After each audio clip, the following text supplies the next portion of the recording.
Welcome back, guys. This is now part 4 of our Build a Better PipBoy build. And as last we left, I was having Switch issues.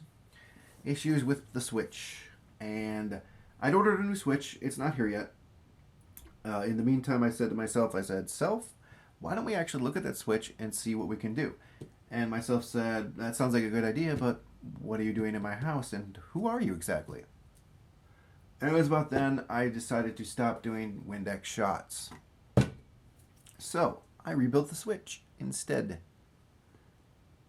The Switch is rebuilt. The Switch does switch. It was a very simple mechanism.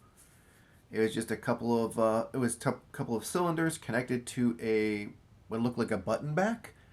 And there was teeth in between that would cause this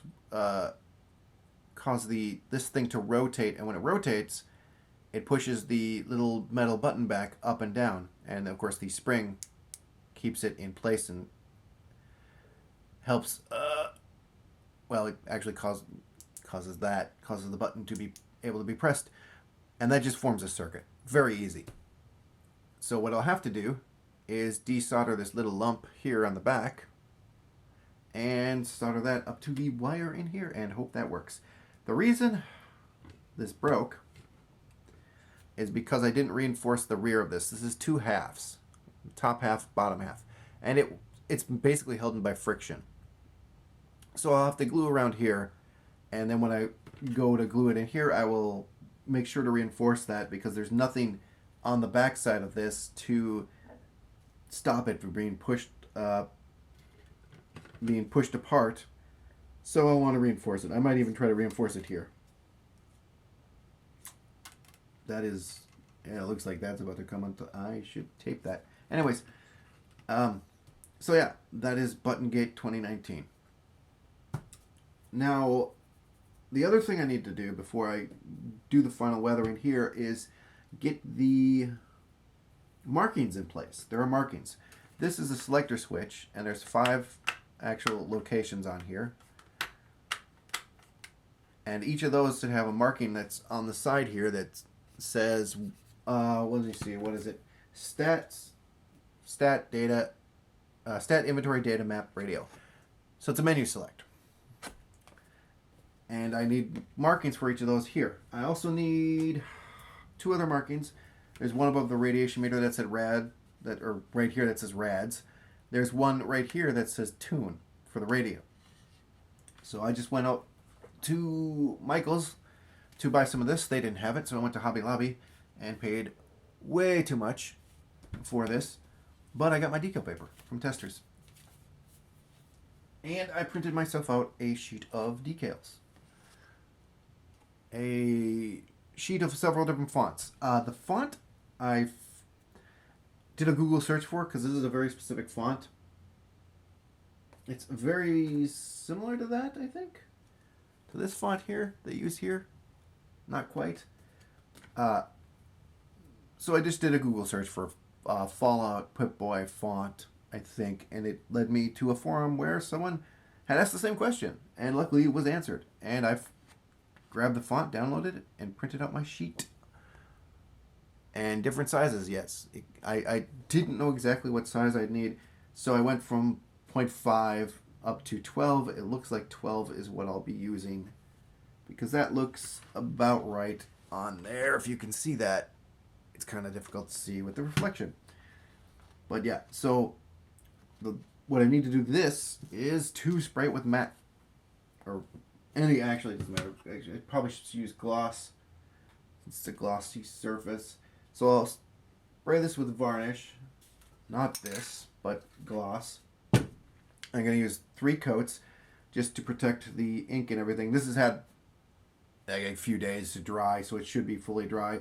This is an inkjet because I believe this is an inkjet paper. It probably says on the inside here. There's instructions in here, but yeah, I believe it said to use an inkjet printer, so I did. So I will spray that with varnish. It will hopefully protect the ink, and then it's just cutting these out and putting them on here, which should hopefully not be too hard. I've never done this before, so it's kind of like, what I should have done is printed out a cool something for this, like a warning label or something. Because I'm not even sure what that is. Radiation symbol or biometrics. I think this is supposed to be the biometric scanner. I don't know. Someone knows, and I'm probably wrong. Anyways, that is what we were doing. We are fixing switch. We were doing decals. And I will be back when I get that switch, hopefully finally totally mounted. Be back in 2 seconds. Hey guys, well, I got the switch just installed again. And there we go. It works. Hard to see with all the light in the room, but it's on. That's off.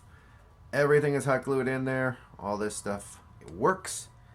And yeah, I just super glued this right now. And it's difficult to, I reworked this so it wasn't as bright. I didn't like it. Let's see if I can show that off actually. Turning off some lights. It's a rather bright day, a rather nice day. Amazingly late October. Beautiful out.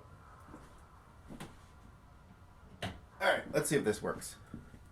All the lights in the room are out. Yeah, you can kind of see that. Yeah, that's a lot more subtle. I like that better. The rad meter. I think that looks a lot better. Radio looked perfect, so I left it. So yeah, I'm happy that turned out. And I get myself a new fancy switch in the mail soon. So I am going to turn some light back on. I am going to move on to doing the decals up in here. I have to look at the pictures I took on my phone of the exact positions of those. I will be back with that when it's done. Hey guys, I'm playing around with the decal paper. I got the tester's decal paper, and I coated half of the decals with some gloss clear, and I left the other half just because I was curious as an experiment.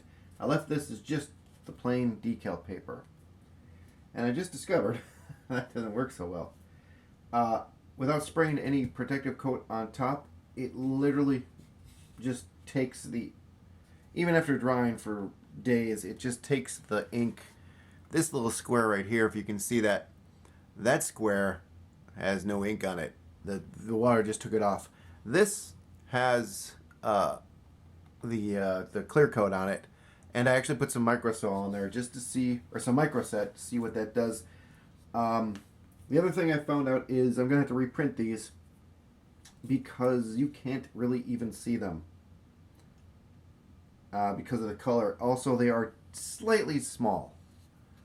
There is the power. It is nearly invisible.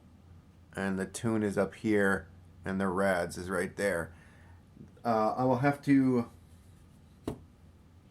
brighten this up. I think I'm actually going to make this bright yellow. And it's going to be a bigger font. I think I'm going to go up to 14 for the font size.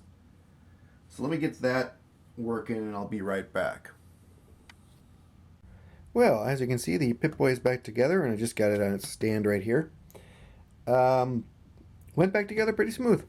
I only had one problem, and that's this connection right here. This metal bracket is held on by two very small plastic brackets, and I went to tighten the screws, and it kind of split the bracket, so I just reinforced that whole connection with a bunch of super glue, and I even went over it with some hot glue. Oops, hit the camera. Sorry about that. So, everything went back together. I do have screws left over. I'm not quite sure where they go, but we'll find that out. And I even have the strap in here. I hot glued that to the back side of this. I have the foam in there, which I'm not going to do anything to. That looks fine. I actually really like that kind of beige-ish or tannish or whatever, brown, light brown, I guess, against the green. Looks really cool. But let's take a look at the lights here. Let's turn some lights off and some lights on. There's the box stock lights that come with the PipBoy. Let's see if we can get that better. There you go. That's about what it looks like in person. It's a little more muted, but I really like this light, how that turned out. And then the lights we added in right there look perfect. That's exactly the type of glow I wanted from the rad meter, and that's exactly perfect right there. This looks exactly like my grandfather's old radio. He had a radio that he'd had since the 40s in his basement, and that's exactly the glow you'd get from the tuner. And I really like that light. That turned out great. So, we're not quite finished. We still have the decals to do. I went and I printed out more decals. They are too dark. I did not notice this as I was printing them. That for some reason it said the toner was low, and I was like, oh, well, that shouldn't affect the color, but oh, it did. And then when I went to print them again, my printer was out of ink. I don't know. It managed to cough out these decals right here, and then just plotzed. So I actually will have to go down to my parents to print these out, because there's no way there's enough time to get new decals, and I'm not gonna pay for 2-day shipping. So I just go down to my parents tomorrow to get those, and then when I print them out, I'll put them on here. And the reason I want them on here is because of the weathering. There's a dog outside, it just ran by. The weathering, I want to do the weathering over them, some weathering over them. So that is, unfortunately, we're going to call it for this week. I am going to just finish this up over the weekend. I have a little touches of weathering. I do have the decals to put on, but that's pretty much it for this. So I'm going to probably post another video, the final video, the reveal video, early next week. So I want to thank everyone for watching, and you guys take care. I hope to catch you next time.